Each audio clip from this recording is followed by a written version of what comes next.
Amma ba'd. Firman Allah Subhanahu wa taala, "Wa idh yamkuru bika alladhina kafaru liyuthbituka aw yaqtuluka aw yukhrijuka wa yamkuruna wa yamkurullah wallahu khairul makirin." Dan ingatlah apabila orang-orang kafir merencanakan perancangan untuk menahan kamu, yakni memenjarakan kamu, atau untuk membunuh kamu, atau untuk mengusir kamu, yakni keluar daripada Makkah.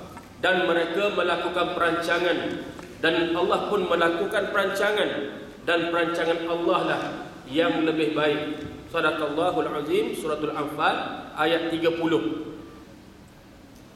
Sebelum kita mulakan majlis kita, muslimin dan muslimat, mari sama-sama kita membaca ummul kitab Al-Fatihah. Bismillahirrahmanirrahim.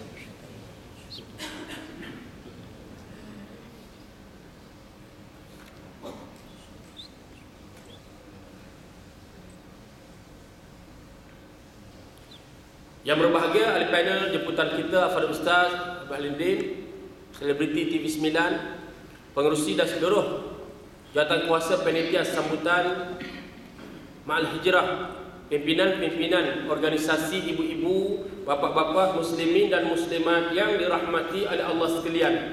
Pertama dan selamanya, marilah sama-sama kita merakamkan rasa syukur kita kepada Allah Subhanahu wa taala yang telah dan masih memberikan kepada kita dengan nikmat iman dan nikmat Islam. Alhamdulillah, kita hari ini berhimpun untuk berbicara tentang Hijratul Rasul sallallahu alaihi wasallam. Dan menjadi kebiasaanlah tuan-tuan, awal bulan Muharram ini dibuat sambutan-sambutan, event-event memperingati peristiwa hijrah Nabi. Tuan-tuan sekalian yang berakar daripada sejarah mulanya kelahiran Islam, tuan-tuan, yakni zaman Abul Futuhat, zaman bapa pembukaan, yakni zaman Sayyidina Umar. Kita harus tahu jalur sejarah tuan-tuan, bagaimana kita mula menyambut, kita mula menggunakan kalender kita sebagai orang Islam ni, kalender Hijriah tuan-tuan sekalian. Sebagaimana pernah saya sebut pada tahun-tahun lepas, zaman Sayyidina Umar, Islam menjadi kuasa besar dunia akibat perluasan kuasa dengan parlimen Islam yang hebat. Sa'ad bin Abi Waqqas berjaya menawar Iraq. Parlimen Islam Amru al-As telah berjaya menawar Mesir yang merupakan jelapang makanan di Asia Barat. Bagaimana parlimen Islam yang juga salah seorang sahabat yang dijamin syurga dengan lidah Nabi sallallahu alaihi wasallam, Abu Ubaidah Amir Jarrah berjaya menawar Syria yang hari ini pula berkubang dengan darah tuan-tuan sekalian. Bagaimana parlimen Islam Khalid bin Al-Walid berjaya menawan kembali bumi Isra', bumi Palestin, bumi di mana merupakan kiblat utama umat Islam, tuan-tuan, ditawan daripada tangan tentera Kristian yang dipimpin oleh Sopronia. Bagaimana dua buah empire besar dunia waktu tersebut, Rom dan juga Parsi, tumbang zaman Sayyidina Umar. Rom yang dipimpin oleh Heraklius tumbang Yarmouk, manakala Parsi yang dipimpin oleh Kisra. Kisra juga merupakan penaung kepada agama Zoroaster, agama sembah api, agama Majusi, tumbang perang Al-Qadisiyah. Anak mudah pentadbiran Islam, tuan-tuan, maka dibahagikan wilayah-wilayah ini kepada gubernur-gubernur wilayah. Tuan-tuan, Islam agama yang di dalamnya komponen besarnya adalah politik ataupun imamah pemerintahan, tuan-tuan sekalian. Sama kita suka, kita tak suka, kita benci, kita menyampak pada politik, tuan-tuan, itulah hakikat agama kita, iqamatud din wa siyasatud dunya bih, menegakkan agama dan mentadbir dunia dengannya. Jadi tuan-tuan yang dirahmati oleh Allah sekalian, bagaimana Sa'ad bin Abi Waqqas dilantik gubernur Iraq, Amru al-As dilantik sebagai gubernur Mesir, tuan-tuan sekalian, dan beliau telah berjaya banyak mematikan superstitious ataupun khurafat-khurafat besar di Mesir. Termasuk setiap tahun di Mesir ni, tuan-tuan, dikorbankan gadis cantik, dijamu kepada, kononnya macam penunggulah kepada Sungai Nil yang membekalkan air kepada pertanian di Mesir, tuan-tuan sekalian. Baik. Jadi tuan-tuan sekalian, di Syria tempat yang sangat penting, bahkan sangat strategik, tuan-tuan, dilantik sahabat yang tersohor Abu Ubaidah Amir Jarrah. Begitulah wilayah-wilayah lain. Nak mudahkan pentadbiran, tuan-tuan, surat-surat hantar daripada pusatnya Madinah, ambil masa nak sampai kepada gubernur-gubernur wilayah Asia Barat luas, tuan-tuan, ya. Ambil masa, tuan-tuan sekalian. Pada zaman dulu, tuan-tuan naik unta, naik kuda, tuan-tuan sekalian. Jadi ambil masa nak sampai ke gubernur. Tengok surat daripada Amirul Mukminin Sayyidina Umar, tak tahu bila tarikh, tak tahu bila hari bulan, tuan-tuan. Maka di atas persoalan tarikh hari bulan inilah akhirnya sahabat-sahabat kanan Sayyidina Umar telah mengadakan mesyuarat tuan sekalian untuk menentukan takwim ataupun kalender kepada kita orang-orang beriman, ada sahabat cadang mula tahun kelahiran Rasul sallallahu alaihi wasallam. Tuan-tuan sekalian, di sana tuan-tuan sekalian, sebagai sahabat tidak setuju. Mengapa? Sebab ada persamaan dengan cara orang Kristian memulakan kalender. Kalender Masih mereka berdasarkan tahun kelahiran Nabi Isa AS. Dan Islam ni tuan-tuan ni sangat menekankan soal tamayus. Tamayus, perbezaan tuan-tuan sekalian. Macam nak beza. Kita dengan orang kafir tuan sekalian. Yang ini kalau kita lihat sebagai Muslim Islam, mereka dah tak berapa nak faham konsep ni, mereka gedah saja tuan-tuan. Ni jaga bulan 12 sama Krismas juga tuan-tuan. Dah, begitulah tuan sekalian. Hari depan wali, dia pakai sari juga tuan-tuan. Muslimin dan muslimat, tak ada unsur tamayus perbezaan. Kita lihat dari Nabi ajar sahabat-sahabat nak bayang kafir, kaki seluar nyelik, tuan-tuan sikatnya tuan-tuan sekalian, atas buku lali ni bermisai macam mana tuan-tuan, anda misai, lebatkan janggut tuan-tuan sekalian. Ini contoh Nabi ajar kita perbezaan. Bahkan ni bulan Muharram ni sampailah puasa Muharram kita tuan-tuan. Dah, kalau Yahudi puasa juga 10 Muharram. Mengapa ibu-ibu bagi memperingati atau commemorate, memperingati selamatnya Nabi Musa AS daripada diburu oleh Fir'aun dan juga bala tenteranya. Puasa 10 Muharram. Yahudi Bani An-Nadir, Bani Qurazah, Bani Qainuqa, Bani Taimat, mereka puasa tuan-tuan sekalian. Jadi kita puasa juga. Nabi ajar biar beza. Puasa kembarkan 9 dan 10 atau 10 dengan 11 tuan-tuan sekalian.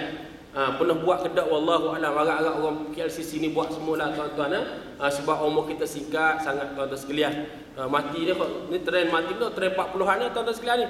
Muslimat sama juga, tengok lepas kawan saya, akhir 30-an, awal 40-an meninggal. Muslimat biasalah, muslimat dan kansernya, macam-macam tuan-tuan sekalian. Orang lelaki dengan stroke-nya, jantung paling ramai lelaki tuan-tuan, minggu lepas baru kawan mati awal 40-an. Jantung tuan-tuan, jantung, tak berubah lagi kepala, mati dah tuan-tuan. Itulah, dia mati tak kira tanda dengan sakit tuan-tuan sekalian dah. Allah nak ambil nyawa, Allah ambil. Muslimin dan muslimat sekalian, saya dah sebut tuan-tuan yang saya ke Mekah pada akhir Syaban tu bawa 36 orang tuan-tuan. Masa kita bergerak daripada Bir Ali, start naik bas tu, ambil mikrofon dalam bas, mikrofon cak ayam, cak ada cak tak ada tuan-tuan. Mujur suara kuat tuan-tuan. Kita labbaik Allahumma labbaik, labbaik la syarika lak labbaik. Jemaah pakai kok Muhammad. Orang tua menangis tuan-tuan. Orang tua lah. Hak geruk apa? KRU, kumpulan rambut uban. Nangis. Saya pun puas mereka mungkin sedang empati atau merasakan bahawa inilah umrah mereka tak akhir, ziarah mereka tak akhir ke Mekah tuan-tuan sekalian. Nangis mereka, umur 60-an lebih tu nangis tuan sekalian. Saya pun hati, saya pun sayu tuan-tuan. Jadi balik ke Malaysia tuan-tuan, hak mati pertama tuan-tuan ialah umur 30 perempuan mati tuan-tuan sekalian. Bukan umur 60, hak 30 mati dulu tuan sekalian. Itulah hidup kita ni muslimin dan muslimat. Nabi ajar 9 dan 10 atau 10 dengan 11. Dah, puasa Muharram kita tuan-tuan sekalian baik. Jadi tuan-tuan sekalian, yang kedua cadang kita mula tahu ke wafatan Rasulullah juga tidak mencapai kata sepakat. Akhir Sayyidina Umar minta cadangan daripada tokoh yang pintar, tokoh yang jenis itu Sayyidina Ali karramallahu wajhah. Sayyidina Ali yang cadang supaya takwim ataupun kalender kita bermula daripada tahun berlakunya hijrah Mekah ke Madinah. Ini sejarah ni dipersetujui oleh semua sahabat-sahabat tuan-tuan. Ini sejarah bila kita dan bagaimana kita mulakan takwim kita. Ini jelas dah tuan. Jadi sebab tulis kita pasal start je kalender kita tuan-tuan Muharram, kita bincang tentang peristiwa hijrah Mekah ke Madinah. Ini kita dah faham dah mengapa kita pilih awal Muharram bercerita tentang Hajjatul Rasul sallallahu alaihi wasallam. Tuan-tuan sekalian. Baik, jadi muslimin dan muslimat, bulan Muharram ni syarat dengan peristiwa-peristiwa penting tuan-tuan sekalian. Ni jaga ni, hari berapa hari dia tuan-tuan sekalian, bulan berapa Muharram dah. Nanti masuk 10 tuan-tuan belik sok kabar sebelah tu akan banyaklah tempat akan menyambut peristiwa Karbala tuan-tuan sekalian. Berdarah-darah tuan-tuan sekalian. Ada pakai pedang tuan-tuan sekalian, ada torih muka tuan-tuan sekalian, ada torih pipi tuan-tuan sekalian. Berdarah-darah muslimin dan muslimat. Kalau sebelah Indo-Pakistan atau kontinent dahsyat lah. Kalau di Pakistan kita segeru nak sembahyang di masjid tuan-tuan sekalian. Kita sembahyang tapi ambil posisi sebab kadang meletup bom tuan-tuan sekalian. Bergaduh sangat kuat Syiah dengan Sunni, terutama bulan Muharram tuan-tuan sekalian. Iaitu mereka pokok Syiah memperingati Sayyidina Husain yang terbunuh pada 10 Muharram di zaman Khalifah Yazid bin Muawiyah tuan sekalian. Dibunuh di barat dari Kufah, di Karbala nama tempat ni. Saya tengok di Facebook pun ada banyak mereka dah buat ucapan. WhatsApp pun tuan-tuan, Melayu pun ada, Syiah ada, tuan-tuan sekalian ada. Al-Fatihah kepada Sayyidina Husain yang terbunuh di Karbala. Jangan tuan-tuan. Jangan. Di Mekah ni tuan-tuan, saya ingat lama dah tak ada. Tahun 80-an lah tuan sekalian. Dibunuh 400 orang jemaah haji Iran yang buat demonstrasi di Mekah. Pihak Selamatan Saudi melepaskan tembakan tuan-tuan sekalian. Tapi musim haji baru ni tengok, start balik dah. Kita labbaik Allahumma labbaik, labbaik la syarika lakal labbaik. Mereka dengan lafaz yang pula dah ramai-ramai labbaik, labbaik, labbaik ya Husain. Bukan Husain JK kita. Bukan abang Husain JK kita ni. Labbaik, labbaik, labbaik ya Husain. Tapi saya tengok tidak ada kawan daripada tentera atau pihak selamatan di Arab Saudi. Tuan-tuan sekalian, tahun depan makin besar lagi lah. Tahun depan makin besar lagi lah tuan-tuan. Syiar kita, syiar nanti dia buat syiar lain pula muslimin dan muslimat. Jadi tuan-tuan sekalian, sebelum hijrah Nabi Mekah ke Madinah, cuba kita lihat Nabi memanfaatkan musim haji, yakni bulan Zulhijjah, untuk berdakwah kepada rombongan-rombongan kabilah-kabilah Arab yang datang daripada luar Mekah. Sebab orang Mekah ni ditepu dah, payah sangat tuan-tuan terima agama Allah. 13 tahun dakwah Nabi yang beriman 300 orang lebih saja. Kabilah Arab 360, ditandai dengan banyaknya patung-patung berhala sekitar Kaabah, seperti Bani Ghatfan, Bani Murrah, Bani Fuzarah, Bani Kinanah, Bani Lahyan, Bani Amir, Bani Zakwan, Bani Adi, Bani Hashim, Bani Hawazin, Bani Sak, kira semua 360 tuan-tuan sekalian. Dan semangat berkabilah ni tuan-tuan dia ada sampai sekarang. Dia tak habis dengan Islam tuan-tuan, sebab ada sampai sekarang. Macam tuan-tuan berlaku di Yaman ni, Syekh Dr. Abdul Majid Zindani daripada Tajamu' al-Islah al-Yamani tuan-tuan sekalian, Parti Islam Yaman, dia bundur ni masuk dalam kabilah dia balik tuan-tuan sekalian. Dia kalau gitulah, ada susah payah tuan-tuan sekalian, dia masuk. Kita orang Arab, dia kabilah dia ni akan lindungi dia tuan-tuan sekalian. Di Yaman ni ada senjata tuan-tuan sekalian, senjata muslimin dan muslimat. Jadi rombongan luar datang, Nabi berdakwah di musim haji tuan-tuan sekalian. Haji cara jahiliah lah zaman tu. Tuan-tuan sekalian, Nabi ajak Bani Amir kepada Islam. Bani Amir yang puluhan ribu ahli kabilah ni tidak mau beriman dengan risalah Islam. Nabi tawarkan kepada Bani Syaiban, ajak mereka beriman. Bani Syaiban berpuluh ribu penyokong Ali tuan-tuan. Ahli kabilah juga mereka tidak mahu beriman. Ajak tuan-tuan sekalian. Nabi sallallahu alaihi wasallam akhirnya fokus kepada rombongan haji, jemaah haji yang datang daripada Yathrib atau kemudian kita kenal sebagai Madinah. Sebab Aus dan Khazraj ni tuan-tuan, mereka biasa berinteraksi dengan Yahudi di Madinah. Tuan-tuan sekalian, Yahudi duk cerita pasal gambaran Ar-Rasul yang akan dihantar di akhir zaman. Dalam kitab Taurat namanya Ahmad atau Muhammad ialah orang sama. Jadi Nabi sallallahu alaihi wasallam, kita biasa orang tanah Jawa ni pangkat nama tak Muhammad. Muhammad tuan sekalian. Muhammad Ridwan, Muhammad Jundullah, kita tak Muhammad kat depan nama tuan-tuan. Tapi kalau orang sebelah di Levant, betul Levant, Syam tuan-tuan sekalian, biasa pakai nama Ahmad, tak Syekh Ahmad Yasin, Ahmad An-Najjar, tak nama Ahmad tuan sekalian. Ahmad Said Hawa tuan sekalian, tak nama Ahmad kat depan. Samalah Ahmad atau Muhammad orang sama. Jadi sebab tu Nabi cerita tentang Rasulullah baginda, cerita tentang Islam tuan-tuan sekalian. Orang-orang daripada Yathrib ni mereka dah boleh tadi dah maklumat dengan apa yang mereka dengar daripada mulut Yahudi di Madinah tuan-tuan. Jadi saya berdua pada hari ini kita buat selang sedilah muslimin dan muslimat. Yang pertama saya kena kenal Ustaz Halindin. Tuan-tuan sekalian, kita biasa tengok di TV, TV 9, TV Hijrah, TV 3 tuan-tuan sekalian. Baru balik daripada UK untuk program dakwah di UK tuan-tuan sekalian. Dia juga merupakan ahli pengamal perubatan Islam. Tuan-tuan sekalian, bergeraklah sebelum bulan lepas beliau di Turki untuk seminar NGO antarabangsa membantu Gaza, dan beliau juga merupakan members ataupun ahli kepada Muslim Care yang terlibat dengan misi bantuan, dan juga pada bulan lepas misi ke Gaza tapi terhalang sampai di Kairah saja tuan-tuan sekalian. Jadi muslimin dan muslimat, kita akan berkongsi pencerahan dengan Ustaz Halindin berkaitan dengan dakwah, berkaitan dengan mihnah Nabi sallallahu alaihi wasallam di Mekah sebelum berlaku hijrah Nabi tuan-tuan. Dipersilakan Al-Fadhil Ustaz.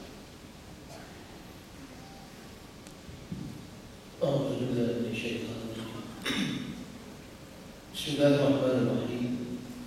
Assalamualaikum warahmatullahi wabarakatuh. Alhamdulillah ya Allah. Wassalatu wassalamu alayka ya Rasulullah. Wa ya Habibullah wa ya Khalilullah. Asyhadu annaka Rasulullah. Annaka qad ballaghta risalah wa adayta al-amanah wa nasahta al-ummah. Uridu islaha ma istata'tu wa ma tawfiqi illa billah. Alayhi tawakkaltu wa ilayhi unib. Amma ba'd. قال الله تعالى في كتابه العزيز الرجيم إن الذين آمنوا والذين هاجروا وجاهدوا في سبيل الله أولئك يرجون رحمة الله والله غفور رحيم. صدق الله العظيم. Sesungguhnya orang-orang yang beriman dan orang-orang yang berhijrah serta mereka yang berjihad di jalan Allah hanya saja mengharapkan rahmat dan keredaan Allah, maka mereka lah daripada golongan orang-orang yang banyak mengingati Allah. Surah Al-Baqarah ayat 218. Yang simulakan Sahibul Muhtaram, sahabat saya Ustaz Ridwan Makno, selaku penulis forum Hijrah pada hari ini, dan seluruh pimpinan Surah Muhsinin, Petronas LCC, warga kerja, tamu-tamu, para hadirin muslimin dan muslimat yang dirahmati lagi dikasihi oleh Allah Subhanahu wa taala. Alhamdulillah. Tamu-tamunya marilah kita memanjatkan rasa syukur kita kepada Allah pada hari ini kita dapat meluangkan masa yang ada bersama-sama kita mengambil suatu ibrah ataupun pengajaran daripada peristiwa hijrah Rasul sallallahu alaihi wasallam yang kita sambut pada tiap-tiap tahun. Alhamdulillah hari ini dapat ramai yang ada tak kurang 5,000 dia dapat ramai. Masuk lagi dalam mereka yang ada yang datang ramai, yang tak datang lagi ramai. Jadi mudah-mudahan kehadiran kita pada hari ini dihiasi dengan ingatan yang banyak kepada Allah dan juga pengajaran hikmah yang bakal kita menelusuri dan akhirnya untuk di-apply ataupun diamalkan dalam setiap inci kehidupan kita, dalam setiap masa, dalam setiap waktu yang dilahirkan kita di dunia ini untuk menjadi hamba kepada Allah Subhanahu wa taala. Itulah saya menyebut tadi tentang keadaan dunia kita hari ini, tuan-tuan, sebenarnya semakin hampir dengan hari kehancuran kebinasaan. Dalam WhatsApp, dalam Facebook, media sosial kita pun viral banyak macam-macam kajian yang disebut daripada NASA dan macam-macam lagi lah, mengatakan bahawa dunia ini semakin pantas, semakin laju. Tanda-tanda kajian sains yang dibuat oleh mereka itu memang ada kebenaran. Sebab itu Quran tidak boleh kita pisahkan dengan sains. Sains dan Quran ini dia sinkronis, ya, parallel. So kalau sekiranya kita ambil hidup dunia ini tanpa melibatkan dengan fakta di dalam Al-Quran, artinya hidup kita ini dalam keadaan yang tidak beramal dengan Al-Quran. Auzubillah min dzalik. Kerana itu, bila dunia hari ini semakin pantas, semakin laju, semakin cepat berlalu, sehingga Nabi buat teknologi, la taqum sa'ah hatta yataqarrab az-zaman, kata Rasulullah.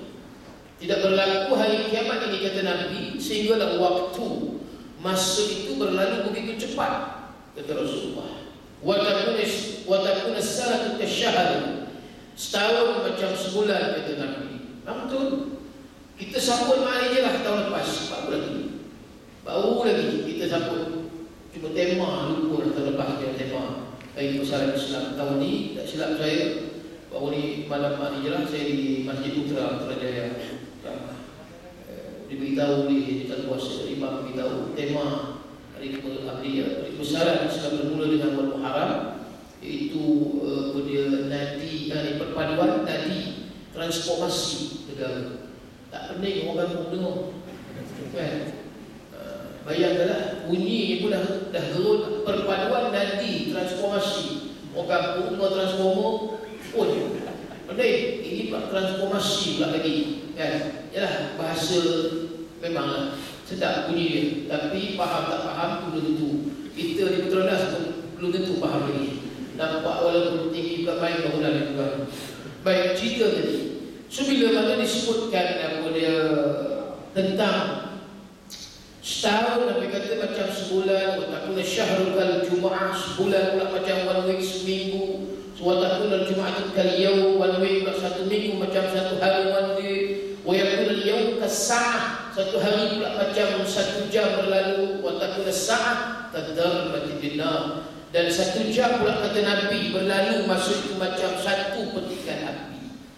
Bayangkan, ini keadaan yang Nabi kata bila mana waktu masa di akhir zaman ni tuan-tuan semakin dekat dengan hari kegempitaan, semakin dekat dengan hari kehancuran. Allahu Akbar. Pagi tadi saya di Masjid Mukarramah bersama dengan muslimat di Masjid Bandar Seri Damansara. Ya, saja di paparkan satu video tsunami yang berlaku 26 Disember tahun 2004. Ya, minta saya ulaskan gambar yang ada bunyi bom, bentuk pernah. Okey, azan tu ya. Jadi bila disebutkan tadi berlakunya tsunami dalam tempoh yang cukup pantas 10 minit, gegar bumi dan 9.7 sekarang itu. Kemudian disusuli pula dengan limpahan air sedikit demi sedikit sehinggalah 30 meter lebih tinggi daripada pokok kelapa tenggelam habis di bawah pasir. Siapa yang menjadikan? Siapa yang menciptakan? Allah. Tak ada siapa yang boleh menahan daripada kuasa dan kehendak Allah Subhanahu wa taala. Innama amruhu idza arada syai'an an yaqula lahu kun fayakun. Allah menghendaki dengan kuasa, tak ada siapa yang bantu. Dengan kuasa Allah maka Allah jadikan sebegitu rupa keadaan. Manusia melihat. Tatapan manusia pertama boleh kita lihat sebagai satu ain nazir, pandangan mata kasar. Yang kedua, yang Allah nak pilih, Allah nak select siapa daripada kalangan kita yang boleh melihat dengan ain basirah, yakni dengan mata hati, dengan pandangan iman, keyakinan pada kuasa Allah. Siapa boleh buat apa yang Allah nak buat? Tidak ada pergantungan terhadap sesuatu.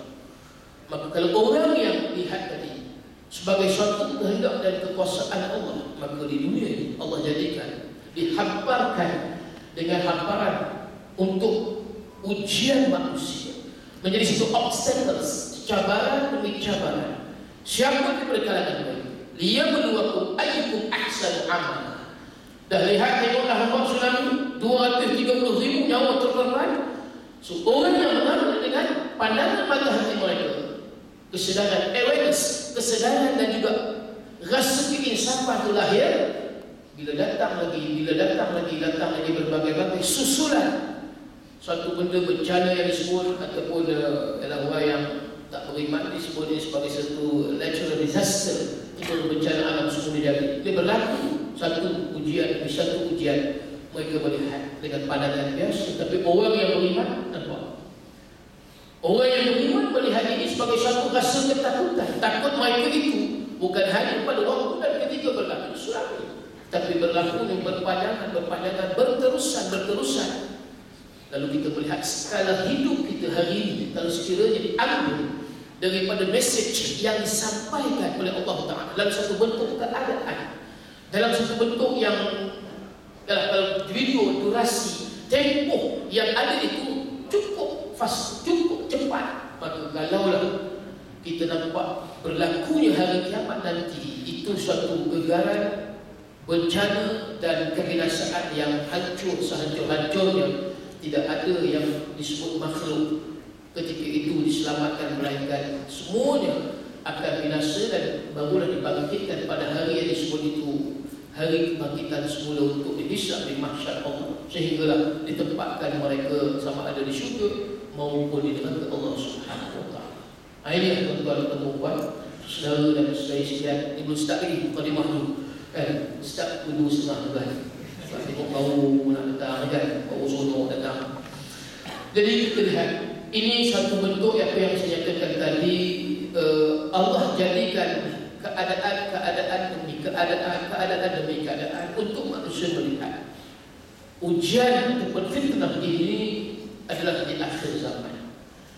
Bila mana berlakunya peristiwa hijrah Rasul sallallahu alaihi wasallam, apa yang kita nak kait, apa yang kita nak relate-kan tuan-tuan? Kalau ini perkara yang kita tahu, sejarah disebut tadi boleh Ustaz Ridwan panjang tentang macam mana hijrah yang berlaku. Saya tidak nak memanjangkan secara detail terperinci tentang hijrah Rasul SAW buka ke Madinah. Tapi apa yang kita nak ambil ibarat daripada hijrah Rasul sallallahu alaihi wasallam? Kenyataan atau statement, pandangan dan pendapat yang dikeluarkan, yang diterbitkan oleh seorang ulama kita, Syekh Dr. Mustafa As-Sibai. Kata Dr. Mustafa As-Sibai, sekiranya tidak berlakunya hijrah Rasul sallallahu alaihi wasallam, maka tidak ada ketamadunan yang kita boleh lihat sehinggalah pada saat ini. Tidak nampak apa yang dikatakan kehidupan di dunia yang disebut kalau sekiranya tidak berlakunya hijrah Nabi sallallahu alaihi wasallam. Ini cerita bukan sembang di kedai kopi, tuan-tuan. Ini bukan cerita kecil punya cerita. Cerita hijrah Nabi ini cerita besar.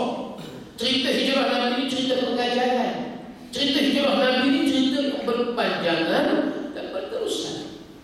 Bukan hanya kita ingat awal Muharram, cerita sama laba-laba. Kan? Simbol hijrah sama laba-laba. Mana tu kok dia tak jadi serang lebah, tebuan, kena ada serang tebuan.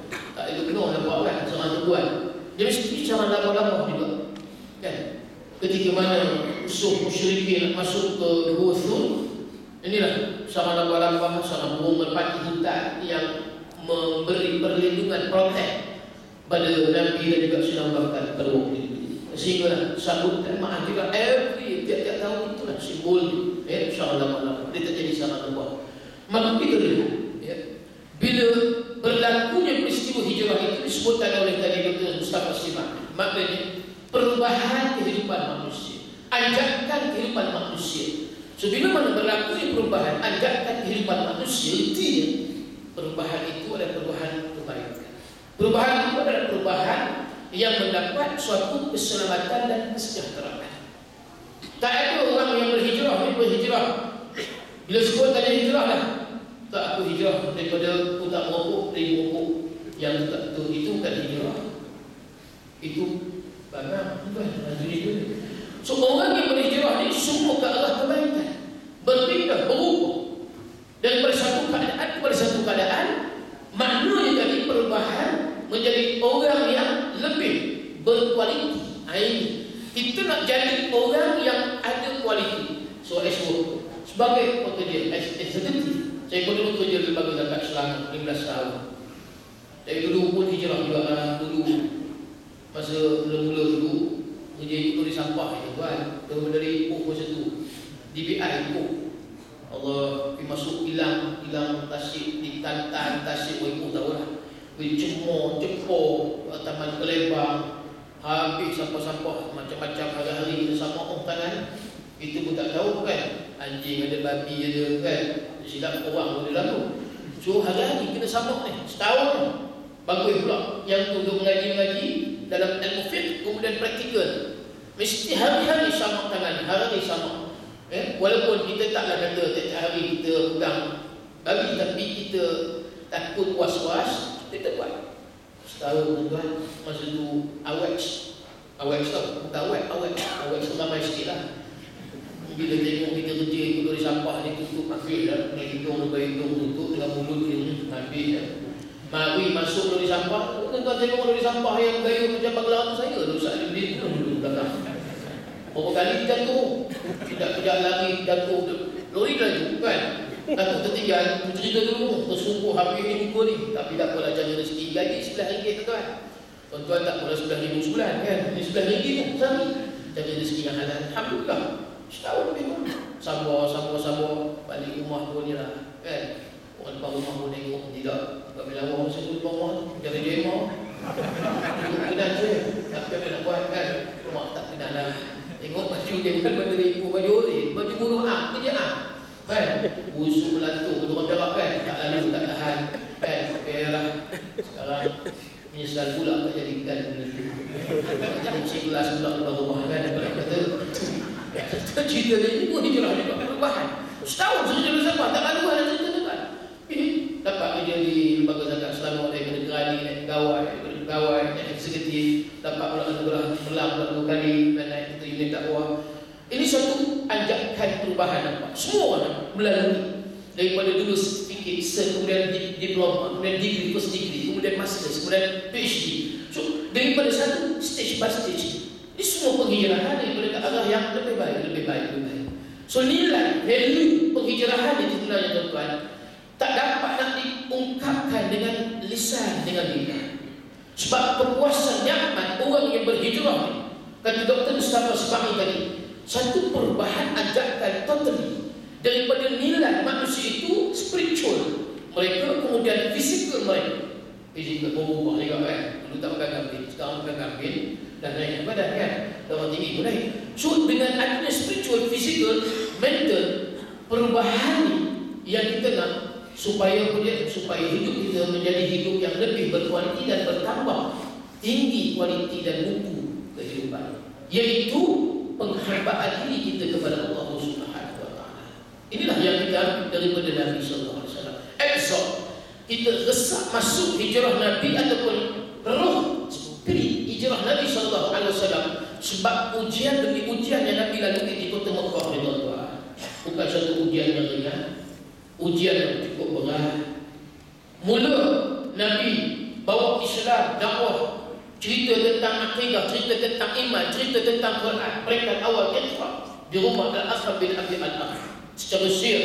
Kemudian Nabi mendapat satu perintah daripada Allah, fasda' bima tu'mar wa'rid al-musyrikin. Ya Rasulullah, bermula saat ini maka jangan lagi dakwah secara sir, tetapi sebarkan secara terang zahir.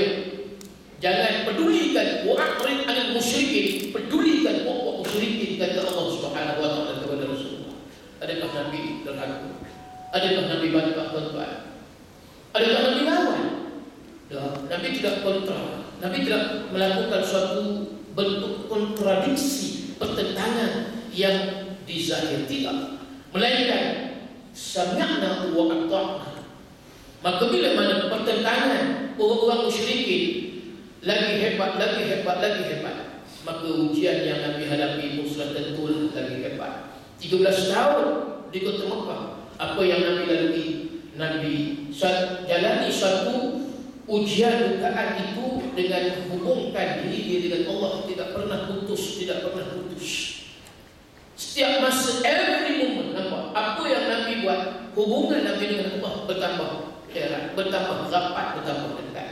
Itu cara orang yang beriman kepada Allah. Bila lagi ditekan, rupanya itulah lagi dia menghadapi suatu keadaan sudah hampir untuk menemui kemenangan dan kejayaan.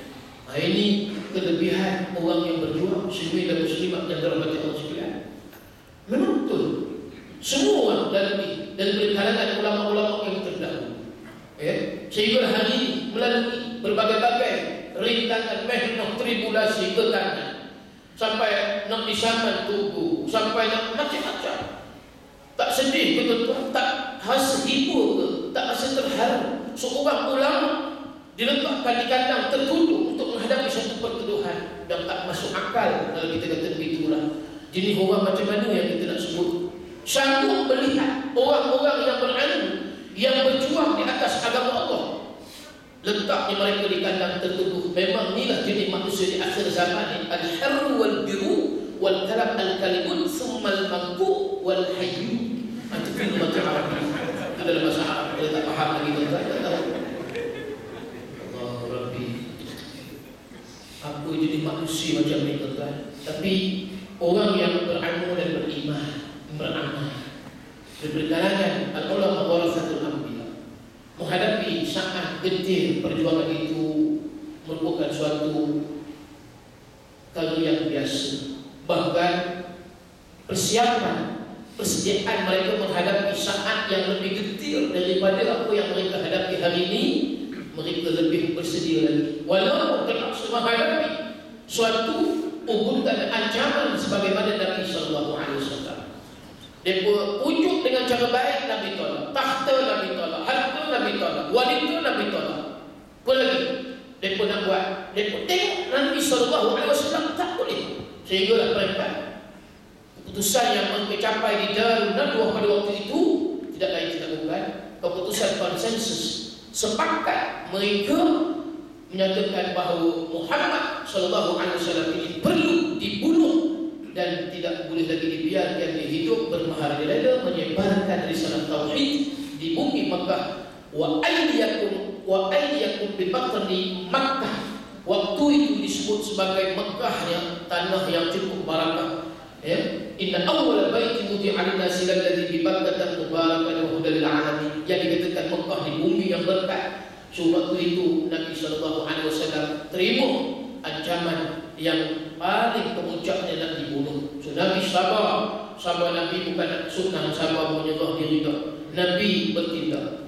Maknanya kata kalau tadi dituduh, difitnah dan sebagainya sampai dituduh masuk mahkamah, maknanya sabarnya ulama bertindak, cari buat lawyer untuk defense, pertahankan yang disebutkan tadi. Kalau sekiranya mereka menuduh satu benda yang disebutkan tadi pula ditambah dengan fitnah, maka mereka akan menghadapi satu saat yang mana disebut oleh ulama kita, ya, yang menyatakan bahawasanya saya tutup menyatakan sesungguhnya kebenaran itu walaupun lemah tetapi akhirnya akan menyerah. Tetapi ingat, walaupun sekuat mana pun kezaliman kekejaman, maka akhirnya kata Sayyid Kutu dia akan musnah dan binasa insya-Allah. Inilah kata-kata rangsangan, kata-kata semangat untuk ulama kita pada hari ini. Tetap teruskan agenda menyebarkan kebenaran dan jangan gentar dan takut untuk menyebut tentang kekejaman dan kezaliman, agar akhirnya kezaliman dan kekejaman itu akan runtuh dan binasa, dan suatu tentulah kebatilan yang disebutkan tadi, kebatilan juga